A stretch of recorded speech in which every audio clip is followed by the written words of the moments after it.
polar fish, she goes down regularly and works with them to teach them new veterinary protocols and techniques. They work together to kind of figure out how they can save more of these injured wildlife that come into their center. And their lead vet came up here and trained with us Yeah. for about 2 weeks last summer.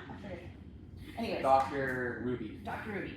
Yeah, so we work with them, but we have other conservation programs as well. That's our main one in Costa Rica. We work with, for example, went to South Africa to work with Hooded Vultures, an organization called Bull Pro, so that Aviary supported me to do that, and then we support them financially as well.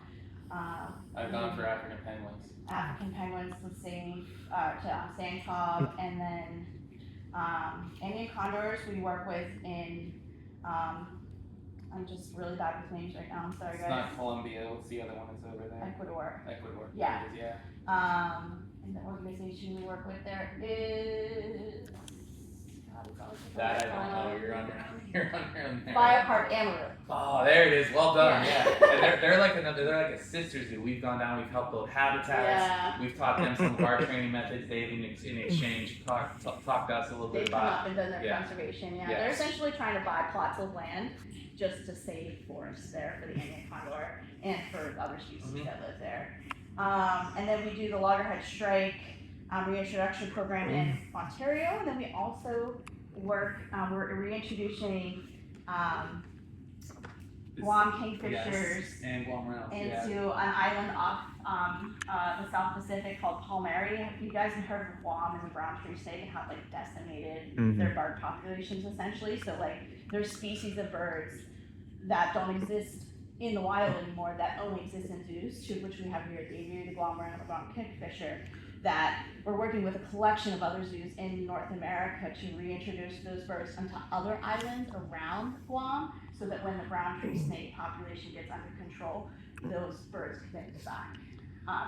So we're working on that as well. That was a big program for us last year to have kingfishers back in the wild for the first time in October on that island. 2024 was Yeah. the first time Guam kingfishers were in the wild in 30, 40 years. And two of them. 3 of the 9 that were released were from here. Yeah. 2 of those we know have built a nest. We're waiting to hear if they had any kids or not. Yeah.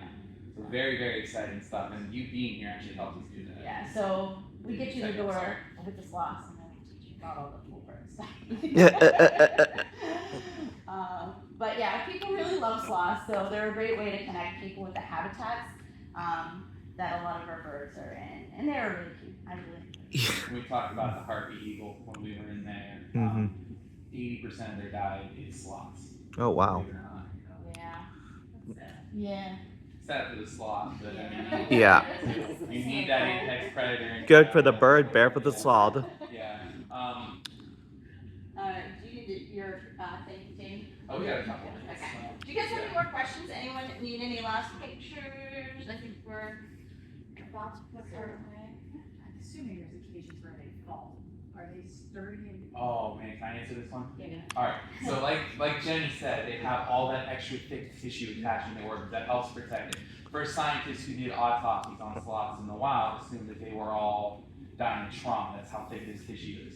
The other really cool adaptation, they have 46 ribs. Oh wow. All their organs are adhered or attached to that. And long and short of it, they are built to, these guys have never fallen. They are built to fall from as high as 70 feet in the air with little to no harm. Wow. 7 stories down, like. Yes. So Yeah. like, in the wild, branches can break. Yeah. I don't know this to be true, but if, from my point of view, if the choice is go for a ride with that harpy eagle or let go, it's not really a choice. So there might be an escape route as well. But 70 feet, up to 70 feet, they can survive. I don't know how banged up they'll be from that, but Wow. they're known to fall that far and be able to get back up in the tree in the wild. Wow.